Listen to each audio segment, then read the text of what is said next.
Guys, welcome to Critical Flick. Today, I'm reviewing Talk to Me. So, Talk to Me is the newest A24 horror film, and it's directed by two brothers who made these crazy, unhinged Ronald McDonald YouTube videos back in the day. And if you'd have told me that these individuals would go on to create one of the best and most subversive horror movies in recent memory, I would have thought you were crazy. The movie itself tells the story of a group of young adults who are messing around with something that connects them to the spirit world, connects them with other people that are caught in limbo. And in the movie, they have to hold hands with this really creepy looking hand that's scribbled with writings all over it. And when they say, "Talk to me," they're able to see someone across the realm, be able to connect with them, and then let them into their body. And they have to stop it within a certain amount of time, or, there's lots of consequences that go along with that. But at its core, the movie really is an allegory about addiction, about drug use in many different ways, because as you see throughout the film, there's a lot of parallels to the beginning of the movie to the end of the movie. I'll go into a little bit of spoilers. I'll try my best not to spoil anything. It's definitely a movie worth checking out if you like these kind of horror films and you want something a little different than conventional movies you've seen recently. In the beginning of the movie, we get this scene with the younger brother who's in the film,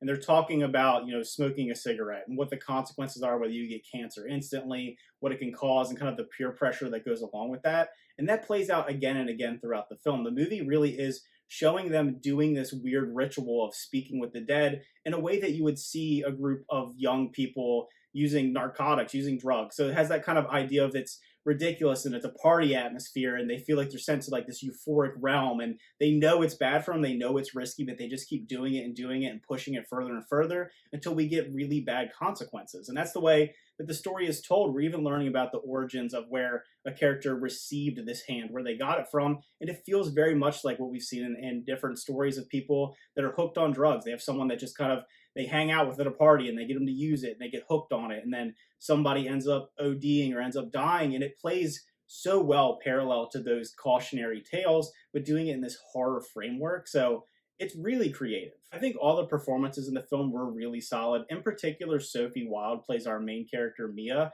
and she has to play someone who is really struggling with loss in her life and struggling to find who she is, and she falls into this addiction, if you will, and it shows it in this horror format. She is someone who has to play all these ranges of emotions to the highest of highs, the lowest of lows, feeling crazy, feeling like she doesn't know who she is or what's going on, and she plays it in a really compelling way. I know horror movies are, at a hyper exaggerated level, and that's why they're able to do some of the things they do, but she never comes off as cheesy or disingenuous in her performance, and you really are feeling for her. You're really thrown into these experiences with her. And like many people have said about this film, it is very graphic and very dark. There's many times where you're going to feel uncomfortable watching this movie because of just the graphic nature of it. But I think they do a good job of balancing that with its moral story and kind of never feeling like it's just spectacle, it's just gruesome for gruesome's sake.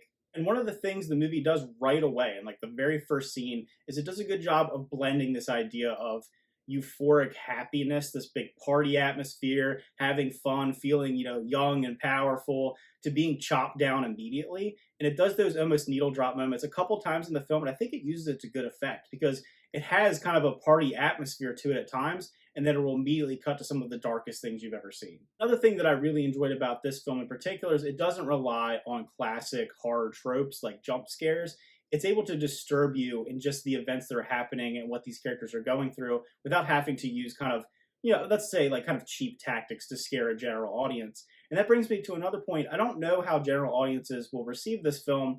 I think it's more accessible than a lot of A24 horror films, but it isn't your conventional horror movie. So I think some people, if the morals are lost on you, you might enjoy it from just a pure gore factor. But I think there's so many layers to it. I would love to see how general audiences accept it. So if I were to rate Talk to Me, I would give it a 9.5 out of 10. I think it's one of the best movies of the year in general, if not the best horror movie that came out this year. So I was really surprised. I love that I went into it. I was like, oh, it's so hyped up. Is it going to be as good? I feel like a lot of these kind of horror movies, they come out, everyone says they're amazing, and you go, and they're just not that great. This one definitely lives up to the hype. So if you end up checking out Talk to Me, let me know what you thought about it in the comments below. Did you like it less than me? Did you like it more? I always love to hear everybody's opinions. Thanks for watching. Remember to like and subscribe.